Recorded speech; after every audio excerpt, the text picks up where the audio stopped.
नमस्ते शरण्ये शिवे सानुकंपे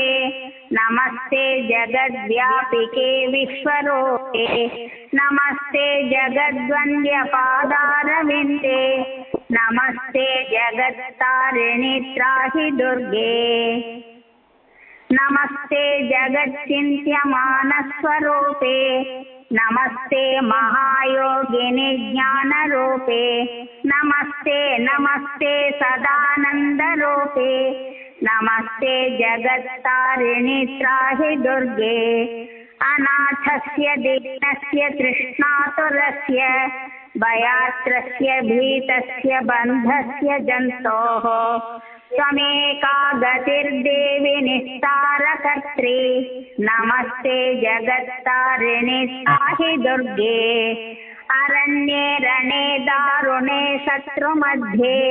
अनले सागरे प्रान्तरे राजगेहे त्वमेका गतिर्देवि निस्तारनौका नमस्ते जगत्तारिणि त्राहि दुर्गे अपारे महादुस्तरेत्यन्तद्घोरे विपत्सागरे मज्जतां देहभाजां त्वमेका गतिर्देवि निस्तारहेतुः नमस्ते जगत्तारिणि त्राहि दुर्गे नमश्चण्डिके चण्डदुर्दण्डलीला समुत्खण्डिता खण्डिता शेषशस्त्रो त्वमेका गतिर्देवि निस्तारबीजं नमस्ते जगत्तारिणि त्राहि दुर्गे त्वमेवाधभावादृता सत्यवादिन् यजातादिता क्रोधनाक्रोधनिष्ठा इडा पिङ्गला त्वं सुषुम्ना च नाडी नमस्ते जगत्तारिणि त्राहि दुर्गे नमो देवि दुर्गे शिवे भीमनादे सरस्वत्यरुन्धत्यमोघस्वरूपे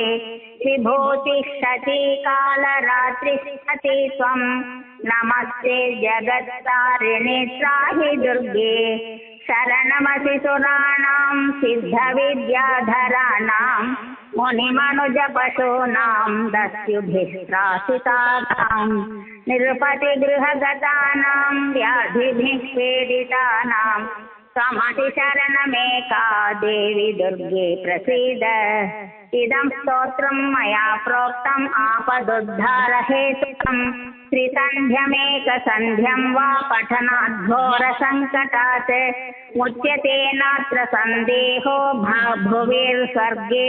रसातले सर्वं वा श्लोकमेकं वा यः पठेद् भक्तिमान् सदा स सर्वं दुष्कृतं त्यक्त्वा प्राप्नोति परमं पदं पठनादस्य देवेहि किं न सिद्ध्यति भूतले तव राजं देवि संक्षेपात् कथितं मया।